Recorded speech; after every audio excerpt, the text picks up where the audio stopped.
হরে কৃষ্ণা। আপনারা দেখছেন ভক্তিলিঙ্ক চ্যানেল। তো আজকে আমরা একটি গীতা শ্লোক শ্রবণ করব। তো সকলে মনোযোগ সহকারে শ্রবণ করুন। তেষাং জ্ঞানী নিত্যযুক্ত এক ভক্তির বিশিষ্যতে প্রিয় হি জ্ঞানীন লত্যর্থ মহং স চ মম প্রিয়ঃ। তাৎপর্য ব্যাখ্যা। এই শ্লোকটি ভগবান শ্রীকৃষ্ণ অর্জুনকে বলছেন এবং এর মাধ্যমে তিনি জ্ঞানের মহিমা ও জ্ঞানীর প্রতি তার বিশেষ প্রীতির কথা তুলে ধরছেন। শ্লোকটির সরল অর্থ হল, তাদের মধ্যে জ্ঞানীরা যারা নিত্য আমার সঙ্গে যুক্ত এবং একনিষ্ঠ ভক্তিযুক্ত তারাই শ্রেষ্ঠ, কারণ আমি জ্ঞানীর কাছে অত্যন্ত প্রিয় এবং সেও আমার অত্যন্ত প্রিয়। চলুন এর গভীর তাৎপর্য বিশ্লেষণ করা যাক। তেষাং তাদের মধ্যে, কাদের মধ্যে? এই শ্লোকের আগের শ্লোকগুলিতে 7.16 শ্রীকৃষ্ণ 4 প্রকারের ভক্তের কথা বলেছেন। আর্ত, যারা দুঃখ কষ্টে পড়ে ভগবানকে স্মরণ করে। জিজ্ঞাসু, যারা ভগবানের তত্ত্ব জানতে আগ্রহী। অর্থার্থী, যারা জাগতিক সুখ সম্পদ লাভের জন্য ভগবানকে ভজনা করে। জ্ঞানী, যারা জ্ঞানমার্গে স্থিত হয়ে ভগবানকে ভজনা করে।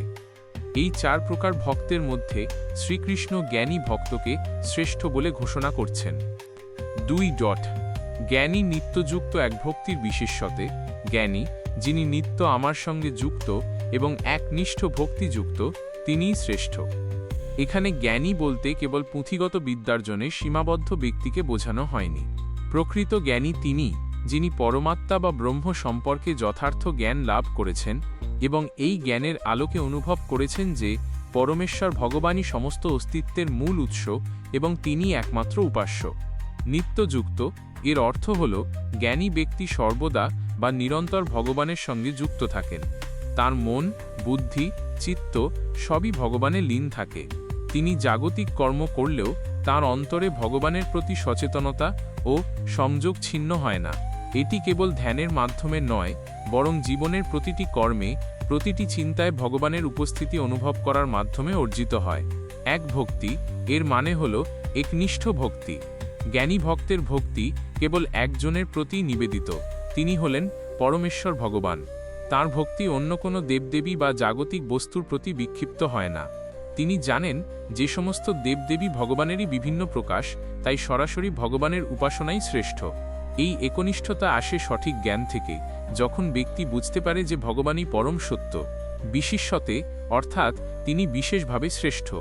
অন্য 3 প্রকারের ভক্ত নিঃসন্দেহে পুণ্যবান এবং ভগবানের প্রিয়, কিন্তু জ্ঞানী ভক্তের অবস্থান তাদের চেয়েও ঊর্ধ্বে, কারণ অন্য ভক্তরা কোনো না কোনো উদ্দেশ্য নিয়ে ভজনা করে, কিন্তু জ্ঞানী ভক্তের ভজনা উদ্দেশ্যহীন, কেবল প্রেম ও জ্ঞানের উপর প্রতিষ্ঠিত। 3. প্রিয় হি জ্ঞানীন লত্যর্থ মহং, কারণ আমি জ্ঞানীর কাছে অত্যন্ত প্রিয়। এই অংশটি খুবই তাৎপর্যপূর্ণ।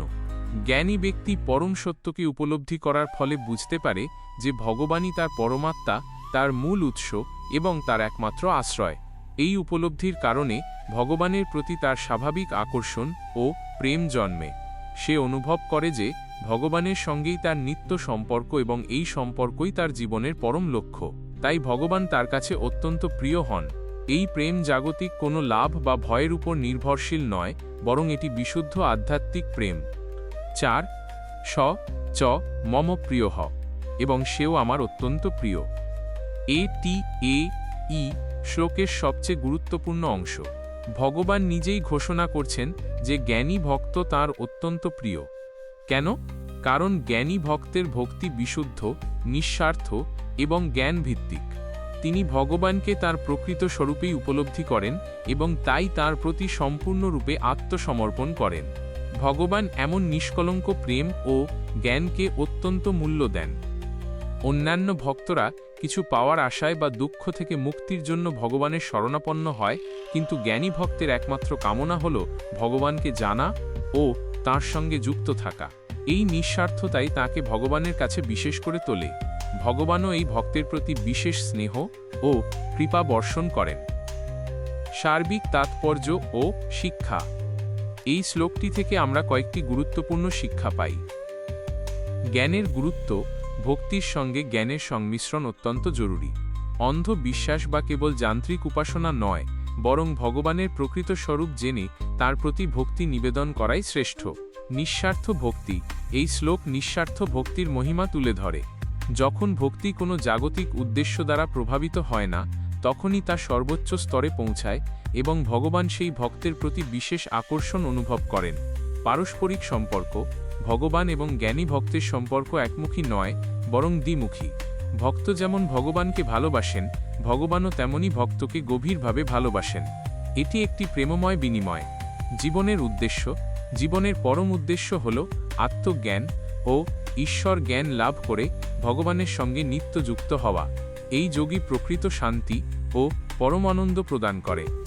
সংক্ষেপে, এই শ্লোকটি আমাদের শেখায় যে যারা জ্ঞান দ্বারা আলোকিত হয়ে নিঃস্বার্থভাবে ভগবানের প্রতি একনিষ্ঠ ভক্তি পোষণ করেন, তারাই ভগবানের কাছে সর্বশ্রেষ্ঠ এবং ভগবানও তাদের অত্যন্ত প্রিয় জ্ঞান করেন।